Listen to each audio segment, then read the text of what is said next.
Good morning from Panhandle Outdoors, America's only daily outdoor TV show. Your source for fishing, hunting, and information for folks who enjoy the great outdoors. Now sit back, relax. It's Panhandle Outdoors. Good morning, folks. Welcome to Panhandle Outdoors. I'm Winston Chester. Glad to hear this Monday morning. Starting off a great week. Let's start with our weather. Brought to us by Gulf Coast Air Conditioning. Drew Pollard and hardworking crew up here in Southport taking care of our everyday air conditioning needs. We're looking at a high today of 83 and a low of 7. It's going to warm back up a little bit, but our water temperature is 83 degrees. We're looking at the moon phase, our Monday moon phase, brought to us by Mountain Dew. We're looking at a waning moon. Last Monday we had that full moon, and everybody talked about that beautiful moon we had last week. Well, we're going to have a half moon now, and the new moon will be next Friday, I believe. Okay, the tide chart brought to us by Kent Forest Lawn. The tides are picking back up. Last week we had a whole week of neap tides. So we're looking at a situation where they're picking back up. This is going to be a good week of tides. We're looking at the high tide at 101 and a low tide at 1237 tonight. And we're looking at a wind direction out of the south at 12. Okay, let's take a break. We'll be right back.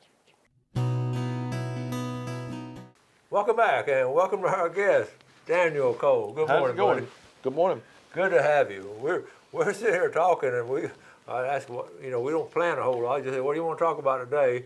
And he started telling me a story. I said, wait, we got to tell this. We're not going to talk about names and all, but you're one of the first things that just surprised me, talking about boats and now. There's not a lemon law for boats? Not a lemon law in the state of Florida for boats. Wow.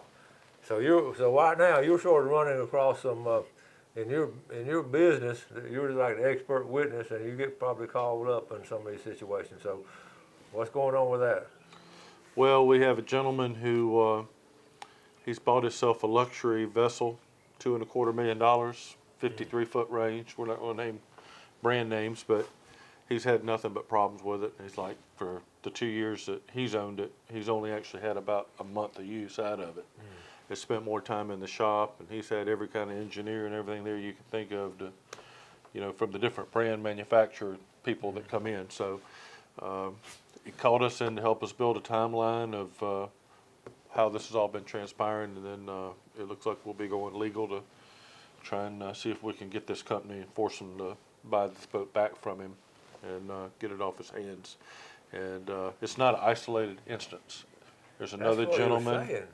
Another gentleman has already been in progress with his legalities with them, and they are settling out of court now by his boat back plus damages. So it's just important to know what you're buying. Even a brand new boat, it doesn't matter because you just don't know what'll be wrong with it. And not always will everything show up in the initial survey, but when you're spending that kind of money, $1,500 on a survey, $1,000 on a survey for a $2.25 million boat. It's just good money spent, even if it's brand new, because everything comes out of the boat and out of the factory, and some come out on Monday and some come out on Friday. So you got to determine what you're getting into. Cars and trucks. But we have a lemon law in the automobile industry. But one of the things, and we can't say on air the name of that company, but you could tell me about it. I was just shocked at that particular company because I thought they had some quality stuff out there, but when all said and done, and you look at it, what are the problems? Is it a structural kind of deal, or is it fiberglass? What is it? The one boat is structural, and also electrical. And the other thing is that, everybody wants the latest and greatest, but all this new technology they're packing onto these boats, and everything automated, everything, it just looks for a way for something to break down. The more you put on it, the more things can break down, it seems like. Exactly right.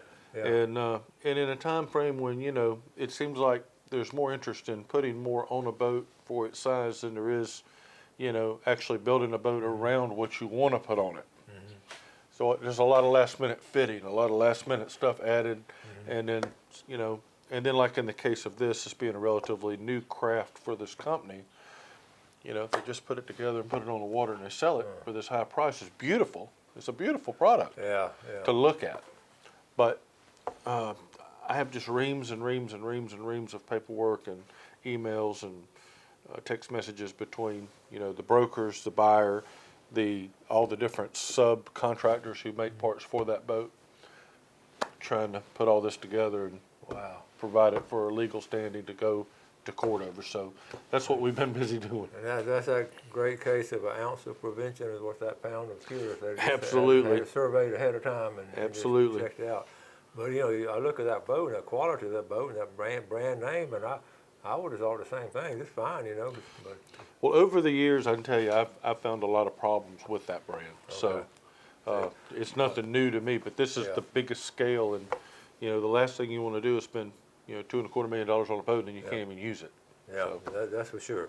And does it go on? I know they make smaller fishing boats. Do you have the same kind of problem with the smaller boats, or just? I have, I've had split hulls, I've had split decks, and I've had other issues that they're made so light, the fiberglass, that it's just really problematic. So, You were telling about holes, and I always think about the fiberglass. And on the show last week, I put that picture up of Megan Miller posted offering a job to a couple of folks that want to come out and in a boat building and help them at Miller Marine in the fiberglassing. And fiberglassing is art, right. and we don't have many good fiberglassers No, we left. don't.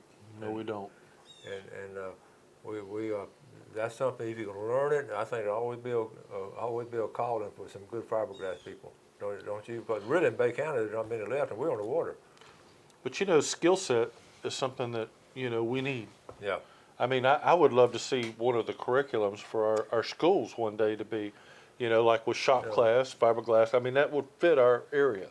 I always wanted, when I wanted to do an offshoot of the outdoor ed program, I wanted a little boat building class where we could actually do those kind of things. But they wouldn't. I checked them. They wouldn't let us work with the chemicals with the fiberglass. So, but how it is. But I agree. We wanted to do that. So we actually built a canoe, and we just sort of just put the stuff on. But anyway, so. Well, the old fellows like up around Weewall and other areas, they used to build those wood bateaus. Oh man. That is an art that would stimulate so much in the way of producing, better quality products down the road in the boat industry. If people are interested, they would learn so much from just that type of hands-on class. I always thought about this. I'm glad you brought that up. In fact, I was thinking about it last week when I was doing that little piece on the history of my book on the Witherell family. If someone, years ago when those old men were building those boats along the Apalachicola River, if they started up there in Georgia, up there in Chattahoochee River, and just going down the river and just interview those old families that built them, that would have been a neat book, and what Wouldn't a it? neat history that would have been. It would be. Because Bluntstown had them, up there in Bainbridge they had some old timers building the boats, and all through. And of course, Weewall and Apalachicola, they were just a bunch of the old wooden. My granddaddy built one. I would have, and that thing was heavy.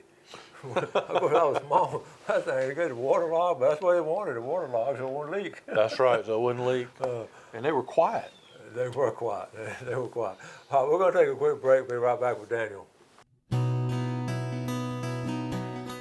All right, welcome back. Here with Daniel Cole, Panhandle Outdoors, special guest once a month on the experts on the boats, and makes a living off of it. We're not just saying it. So you've been staying pretty busy? We've been very busy. It's been surprising. Yeah. We're talking about, I got this little poster I want to show you. It says, fixing my boat myself. The pros, I will save money. The cons, I have no idea what I'm doing. Have you seen a lot of that? Yeah, I have. And, unfortunately, a lot of times people will put forth an effort to fix a boat. And they think that's good enough for me. It's not an industry standard repair, but it's good enough for me. But they don't realize when it comes time, they say, hey, I'm going to sell my boat. A good surveyor is going to catch that. He's going to say, hey. You've got so many good examples on here of people trying to do some handmade, especially electrical and all. And I know I repaired some stuff with some fiberglass, old fiberglass canoe. I could do that, but it was ugly when I finished, but it worked for a little while, but it was ugly. It's a skill. It really very is. much is a skill. When you're buying a new boat, even though you really want to drive this point home, do your research. This boat that we were talking about earlier, they only made a certain number of them. The boat came out in 2020, and most all of them that sold are back on the market again. Oh, that tells you something. So people that aren't really looking to go and and they're trying to dump them, get rid of them. So look at what's going on. You got a boat you really like. There's some really good reputable builders. Not all of them are in the top tier expense either, but just, look at what's out there. See what's going on. Do your research. Everything's on the web now. That's the big thing about it, is the web. There's so much information out there. You sort of have to filter through it and make sure it's a reliable source. Sure. And that's the thing, that's the good news and bad news of that. But it is very beneficial, I think. Also, we talk on a regular basis about buying boats here and selling boats and all. And again, you can find a lot of boats on the internet. You can. But again, I like to buy mine from a dealer if I can. Well, and that in itself, if you've got someone like, we've both talked about, we've used Hart's Marine. I mean, Yeah. I've had very good luck with Bubba and them. They've taken good care of me. Yeah. I've never had a problem that they didn't take care of right away. But, but you got to be careful buying boats from just any dealer. And, even within a dealership, you can have a different tier of broker as Yeah. far as who'll work with you. Some are going to be straight up and honest with you, and some are going to be, less than honest with you. So you Yeah, got to really that's be true. careful who you deal with. Okay, let's go on. Let's swing from the water to the woods and all, because I know you're a consummate outdoorsman. You love getting out in the woods as much as you do on the water. So, More. What have you been up to? Just, we've been working on our lease, trying to get our lease ready. Everything's been so wet, it's run us behind on, getting our houses painted and getting our food plots in. But I imagine we like to stop usually at least a minimum of 2 weeks before bow season kicks in, just to let everything get quiet. Right. So Good we're really point. running on a limited time scheme, because you can't be hammering on here one day and the next day up in there with the bow think you're going to do something. That's So, a good point. We haven't mentioned that much, but that's exactly what you got to think. Settle down and you leave it alone. But you're right. So many folks have told me that just like us, we're behind. The ground's been too wet. We haven't been able to get plows in there. Hadn't been able to get in the road. Some guys, the roads are underwater. we weighed some of ours with our trucks. Yeah. And have y'all got your cameras and all set up? I think most of them have. I haven't had time. I'm going to talk a bit about cameras. And I had a brand, I won't call that a brands on the show, but the brand I had, I'd gotten and I was real pleased with it, and it quit working in the middle of the season. And then I started looking, and people started, especially right now, on people on Facebook and all, are talking about hunting stuff and all. Sure. And people are having a lot of trouble with certain brands of cameras. And I'm surprised, because I thought this is a well-respected camera, and then the same thing happened to them with their camera that happened to me to my camera. So again, it might be like that boat situation, we got it all put together. When you get these electronic parts from different parts of the country and then different in other countries and put them together, and then you put them in the outdoors, and then you got to get that signal and all that. I was just surprised. So I don't know. If I'm gonna try it again. You get a little monthly service, and it's not much at all. It's well worth it, $5-10. But people are having. It's hard to get. I hear pros and cons on cameras. I'm light years behind on that technology. I know everybody's using that now. I think it's a great idea. Yeah. But I just haven't experienced it myself. Well, it's interesting, and I talk to I try to talk to experts and all, and go down. I went down to C&G, and they're very knowledgeable of it, and we're gonna work on some things and maybe see. A lot of times it's a location too and the signal, so it's going to be interesting in what we're going to do, and I'll keep you posted on. But it shows if people are trespassing, you can get pictures of them. I mean, the camera lasts 6 or 7 years maybe. It's really just opened the world as far as you That's see right. what's on your lease That's right. or your property, and the cameras are just they're going to get more and more developed. The idea is good. And then I started thinking about getting back to fishing. If you have your reef, I can see this coming too. So if you have your own special reef out there in the water, like in 60 feet or something, have some kind of underwater camera that's going to shoot you a signal. That will be developed later, I bet. You stop thinking about it. People think about all this technology, and wait, sooner or later they're going to come up with underwater cameras that's going to go to your phone, and you're going to see when snapper season opens up, you're going to see it. There's all of the snapper. All right, let's take a quick break, and we'll be right back. Okay, Okay, welcome back. See, we're Daniel Cole, and we're talking about some eating some quail and dove, but we'll get back to that. Let's look at the fishing game times today. First of all, brought to us by Blue Water Outriggers in Port St. Joe. We're looking at 4:38 to 6:38. I'm sorry, 6:18, and then this afternoon 4:43 to 6:43. And you know, we talked about your quail hunting and all. You're a big part of that, and your dogs and everything. And is that coming up pretty soon? I sure hope so. You brought up a good point, how good they are to eat, and then I asked about dove shooting. You said you didn't care much about dove shooting. Well, I love to shoot them. I love any kind of wing shooting, but Yeah. they don't taste as good as quail. So I put more effort into quail. And we're talking about, you know, wrapping bacon around, cooking on a grill. We've talked about this kind of stuff before, and I know y'all do a lot of that. So I just love quail. I love the dove too. And what other? Have you shoot any other wild game? I know you deer hunt. Love deer, love hogs. You know what's coming back popular with dogs and beagles and all? Has been rabbit hunting. There's some folks still doing it. Some little groups that were taking kids out and letting them rabbit hunt. I've never rabbit hunted. I've got a yard full of them, but I've never rabbit hunted. But you know, I've always heard it's really good. It is, but the rabbit's got about a 98% of survival because I mean, we went on a kids hunt with rabbits, and it's just the rabbit's going to get away from them most of the time. I think we had 20-something kids and hunted for a couple hours on a Saturday morning. I think we got 2 rabbits out of the whole morning. Wow. The biggest thing though, you know, about getting out and shooting, that's just fun to shoot. You know. I love it. Okay, now let's get back to our boats because I always have questions on it. Born and raised in Apalachicola, so you're around those oyster skiffs and all. Right. And those guys built those skiffs. They sure did when you What kind wanted of to do wood did they use? it. A lot of it was straight up cypress. I mean, cypress, out of the swamps up there. it just doesn't rot like other woods, and you know the plywood and all they put on there. You know they used quality stuff, used paint seal, and you know they'd last forever. That's the other thing. Cypress is very durable. I know it. It will. Well, I know folks you know down there and all. What's the latest on the oysters? They making a comeback, or still a struggle? I hope so. You know they've got that. I don't know how far we're in that 5-year moratorium on catching them, but yeah. And I didn't know. You know, recently we wanted to get some, and we couldn't find any oysters anywhere. And then come to find out, it was from that storm in Louisiana. It's messed everything up. So, you know, it's funny how we rely on oysters from all these different areas. From Mobile Bay and Pascagoula and Texas and all. And That's right. And we had the oyster bed of the world right here.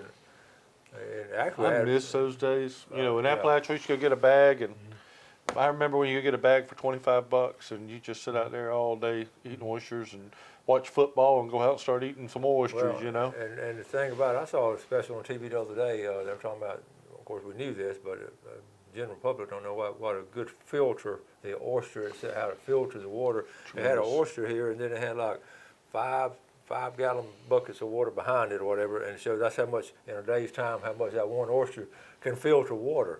Right. And it's so healthy for the bay system and all. Yeah. And we're trying oyster farming. We're trying it out here in West Bay. I don't know how that's going, but it's a good idea. It's a good thought behind it. But what has happened, we've gotten ourselves in a hole and trying to dig out where we didn't have to get ourselves in a hole if we didn't known that ahead of time and just save some of them. And that's why we have the limits and you know. Well, you know, all that's predicated. You know, my father, he was a tugboat captain and operated in the shell culture, oyster culture division of Department of Natural Resources out of Apalachicola there.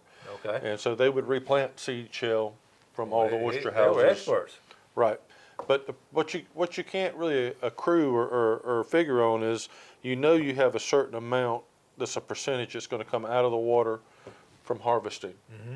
What happens is when you have something like an environmental spill, or you have something detrimental like a hurricane, something like that. Natural disaster. Mm-hmm. You know, that's when you really start having problems, because then what you're counting on pulling out, the base isn't there anymore. It's been kind of drug out. So it's kind of like having to start over again. And so, and when you keep taking it, and it either doesn't produce in that time period or it's been taken away, then that's changed the whole equation. And so that's why there's so much regulation on it. Yeah, yeah. And I'm not saying I agree with it or not. Well, I I'm just know. saying that, that's why they do it that way. But And you understand it too. And the same way with scallops, in St. Joe Bay, they made a good move in setting the opening of the season. Instead of July 1st, they did it back to August 15th. So that saved 6 weeks worth of harvesting. And it's still getting hammered, but it's not as long for that period of time. So it's up to us to take care of our natural resources, and that's why we have limits. And then we've been fortunate too with red tide, although they say we have a little bit on West End, but down in South Florida, the red tide has just been ferocious on the fishing. Horrendous, yeah. I mean, it really has. And we're fortunate up here. So we always preach and take care of the environment. And you growing up on the water, you've seen it firsthand. very much so. And, anything can upset that balance right now. Our bay is the darkest I've ever seen it because it's all the freshwater influx. And we've had so much more rain this year than we usually natural. have. That's a natural, not a disaster, but it's just But a it does natural affect process, things. and it definitely affects it. And the redfish or the beautiful bronze color, people are sending pictures of them. I tried to show some pictures this week. I know some of y'all sent me pictures to show. I just haven't got around to it, but we'll get it this week. But the bronze color in these redfish just sort of Gorgeous. jumps out at you, All right, we got about a minute left. What anything coming up? Any kind of issues coming up on boats or anything? Or We never know from day to day, but I can assure you, if you got boats, you got issues. So something we'll have to talk about next time. do you, on your schedule, do you try to schedule a week or two ahead, or you just go? Sometimes all of a sudden you got to go do this, or It depends. Sometimes we can be 2-3 months out, and then sometimes we can be like day to day. It very much there's an ebb and flow of the survey business. so you're flexible. Very, but with all the other things that we do, we never know there'd be a fire investigation or something, going on that it all fills out. We stay busy, so. So you probably have a sign of blessed or the flexible because you have to be that way, and that's probably good for all of us. We've got to wrap it up, Daniel. Thank you so much, buddy. Thank you. Thank you for having me. We'll see you next month. If you have any questions now, get a hold of us, and we'll try to answer them. Any questions on them boats. Thank you all so much for watching Panhandle Outdoors. We appreciate the viewership. Do something good today for your fellow man, and God bless. Thanks for watching America's only daily outdoor TV show, Panhandle Outdoors with Winston Chester, featuring hunting, fishing, and other activities and information to help you enjoy the great outdoors. Join us next time for Panhandle Outdoors.